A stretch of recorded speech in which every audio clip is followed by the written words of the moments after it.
Let's play Bible Animal Closeups! Here's how it works. Step 1. Look at the picture. Step 2. Think about the picture. What could it be? Step 3. Shout out the answer! It's a lion! And here's a hint. Every picture is a close-up image of an animal that is actually mentioned in the Bible. All right, let's get started with round 1.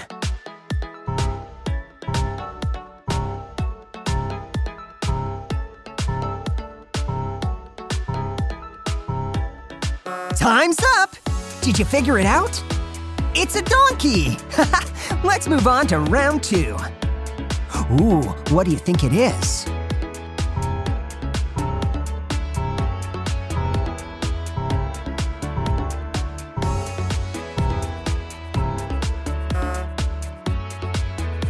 It's a snake! Ugh.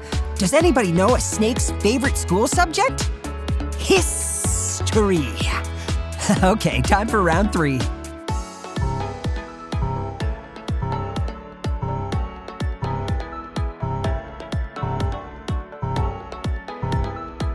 That's it! Time is up! It's a dove!